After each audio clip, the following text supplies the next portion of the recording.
নমস্কার। কাল রায়পুরের আন্তর্জাতিক স্টেডিয়ামে ভারত বনাম দক্ষিণ আফ্রিকার দ্বিতীয় একদিনের আন্তর্জাতিক ম্যাচ। ভারত রাঁচিতে জিতে 1-0 লিড নিয়েছে 3 ম্যাচের সিরিজে। কালকে জিতলে ভারত এই সিরিজ জিতে নেবে। তো একই রাঁচিতে আপনারা যে ছবিটা দেখেছিলেন এখানেও সেই একই ছবি। বিরাট কোহলি এবং রোহিত শর্মাকে নিয়ে অসম্ভব উন্মাদনা। বিকেল 4:30 পৌনে 5টার সময় ভারতীয় টিম বাস যখন স্টেডিয়ামে ঢুকলো, বাইরে কয়েকশো ফ্যান্স বিরাট কোহলির পোস্টার তুলে ধরে স্লোগান, রোহিতের নামে জয়ধ্বনি চলছে। একটা ইন্টারেস্টিং জিনিস, আজকে যখন প্র্যাকটিসটা শুরু হলো, আজকে অপশনাল প্র্যাকটিস ছিল। সেই অপশনাল প্র্যাকটিসে বোলার্সরা বিশেষ কেউই আসেনি, শুধু হর্ষিত রানাকে দেখা গেল। এখন এই ডিউ ফ্যাক্টরটার সঙ্গে অ্যাডজাস্ট করে নিতে বাকি বোলাররা কেন এলেন না সেটা ব্যাখ্যা করা কঠিন। যদিও টিম ম্যানেজমেন্টে হেড কোচ গৌতম গম্ভীর এবং বাকি যারা সাপোর্ট স্টাফ আছেন এবং ক্যাপ্টেন, তারা ভালো বলতে পারবেন কেন এলেন না। রাঁচি খেলার পরে একটা শর্ট টার্ন অ্যারাউন্ড টাইম, হয়তো বোলার্সদের রেস্ট দরকার, সেরকম মনে করা হয়েছে, সেই জন্য আসেননি। তবে আপাতত দৃষ্টিতে যা মনে হয়েছে যে বোলার্সরা এলেই ডিউ ফ্যাক্টরটার সঙ্গে শিশিরের সঙ্গে সড়গড় হতে সুবিধে হতো। এখন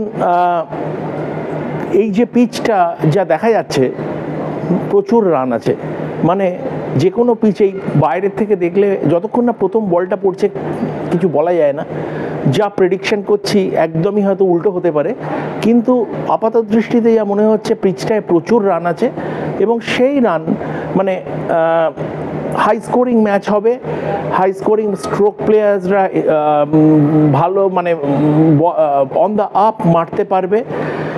আর ডিউ ফ্যাক্টরের জন্য পরের দিকে বল করাটা, সেকেন্ড হাফে বল করাটা একটু সমস্যা হবে।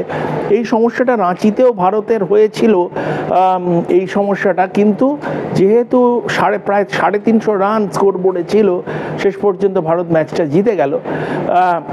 তো সেদিক থেকে দেখতে গেলে আর একটা ব্যাপার, কিন্তু যে ইন্টারেস্টিং ব্যাপারটা বলছিলাম সেটা হচ্ছে যে নেট সেশনে রোহিত শর্মাকে দেখা গেল ম্যাচ কিটে আসতে। এটা সাধারণত হয় না, প্র্যাকটিস কিটেই ট্রেনিংয়ে প্লেয়ার্সরা আসে।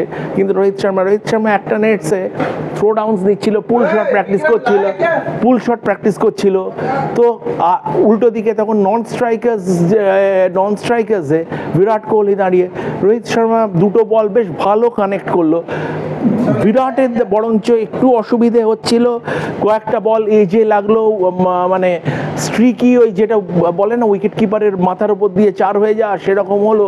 একবার অফ স্টাম্পের বাইরে একটু বিট হলো, কিন্তু এই নেট ফর্ম দেখে কিছুই বলা যায় না। বিরাট কোহলি সবে 135 রান করে এসছে রাঁচিতে, এবং বিরাট কোহলি আবার প্রস্তুত, আবার একটা বড় রানের জন্য রোহিত এবং বিরাট কোহলি। এবং সেটা যদি হয় এই ম্যাচটায়, এখানে কিন্তু দর্শক সংখ্যা প্রায় 60,000 এবং ফুল হাউস হবে, অবশ্যই ফুল হাউস হবে। যদিও একটা উইকডেতে খেলা, কিন্তু ফুল হাউস হবে। মাঠটাও বড়, সাইড বাউন্ডারিজের ডাইমেনশনটা 75 গজের কাছাকাছি। তো বেশি 6 হয়তো দেখা যাবে না, কিন্তু ব্যাটসম্যানদের কাছে অপরচুনিটিস থাকবে 2 বা 3 নেওয়ার।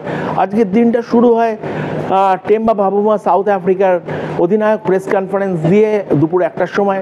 টেম্বা বাবুমা খুব সুন্দর বলল যে আমাদের এই সিরিজের জন্য প্রিপারেশনটা একদম ডিফারেন্ট, কারণ এখানে রোহিত এবং বিরাট কোহলি আছে এবং তাদের আমাদের পার্ট অফ দ্য অ্যানালিসিসের মধ্যে তারা পড়ে, এবং তাদের যে এক্সপিরিয়েন্স, তাদের যা অ্যাচিভমেন্টস, তাদের জন্য আলাদাভাবে ভাবতেই হয়। টেম্বা বাবুমা এটাও বললো 2007-এ যখন Bharat T20 world cup champion হয়েছিল, তখন টেম্বা বাবুমা স্কুলে পড়ে, রোহিত শর্মা সেই দলে ছিল। রোহিত শর্মার সঙ্গে টেম্বা বাবুমার বয়সের বেশি তফাৎ নয়, টেম্বা বাবুমার 35, রোহিতের 38, কিন্তু রোহিত অনেক আর্লি স্টার্ট করেছে, এখনও গোয়িং স্ট্রং। এবং এই লঞ্জিভিটিটাই ভালো ক্রিকেটারদের সঙ্গে খুব ভালো ক্রিকেটারদের সঙ্গে গ্রেডসদের তফাৎ করে দেয় এই লঞ্জিভিটিটাই, এতদিন ধরে এই কনসিস্টেন্সিটা রাখা, যেটা রোহিত এবং বিরাট দুজনেই করেছে। ভারতের প্রেস কনফারেন্সে এসেছিলেন হর্ষিত রানা, তাকে জিজ্ঞেস করা হলো বিরাট এবং রোহিত ইয়াংস্টার্সদের কিভাবে সাপোর্ট করছে, তাতে উনি বললেন অসাধারণ, আমাদের ড্রেসিং রুমের অ্যাটমসফিয়ার অসাধারণ, যেভাবে বিরাট এবং কোহলি এবং রোহিত শর্মা আমাদের ইয়াংস্টার্সদের সাপোর্ট করছে, কখনো একটা চার মারলে আমাদের পাশে এসে কথা বলে, কি করতে হবে বলে, সব সময় গাইড করছে এবং অসাধারণ একটা অ্যাটমসফিয়ার ড্রেসিং রুমের। তো এটা নিয়ে আপনারা ভাববেন না, দুজনে থাকা একটা প্রিভিলেজ, এই দুজনের সঙ্গে ড্রেসিং রুম শেয়ার করা। একটা খুব ইম্পর্টেন্ট প্রশ্ন, হর্ষিত রানাকে সোশ্যাল মিডিয়াতে অসম্ভব অ্যাবিউজ সহ্য করতে হয়েছে এবং করতে হয় কোনো ম্যাচ খারাপ খেললে, সেই প্রশ্নটা তাকে যখন করা হলো খুব সুন্দর উত্তর দিল, বলল যে সোশ্যাল মিডিয়াতে কি বলা হচ্ছে সেটা নিয়ে যদি আমি ভাবতে বসি তাহলে আমার ক্রিকেট খেলার সময় হবে না। খুব সত্যি কথা, বলে আমি ওটাকে ইগনোর করি। এটা ওর লার্নিং প্রসেস। হর্ষিত রানা ইয়াং ফাস্ট বোলার, একটা লার্নিং প্রসেসের মধ্যে দিয়ে যাচ্ছে এবং ভারতের মাটিতে একটা ফাস্ট বোলারের ভ্যারিয়েশনটাই আসল অস্ত্র, সেটাকেই মূলধন করে হর্ষিত রানা এগোতে চায়। সব মিলিয়ে কালকের ম্যাচে আবার যে টিম টসে জিতবে আশা করা যায় তারা পরে চেস করতে চাইবে। ভারতের যা টস ভাগ্য, যে ক্যাপ্টেনই হোক টসে হেরে যাচ্ছে, তো দেখা যাক কালকে সেই টস ফাঁড়া কাটে কিনা। আদারওয়াইজ আবার একটা খুব এক্সাইটিং ম্যাচ হতে যাচ্ছে এবং দর্শকরা যদি ভারত সিরিজ জিতে নেয় তার থেকে বেশি খুশি হবে না। শ্রমিক চক্রবর্তী, রায়পুর আন্তর্জাতিক স্টেডিয়ামের বাইরে থেকে রেপ স্পোর্টসের পক্ষে, নমস্কার।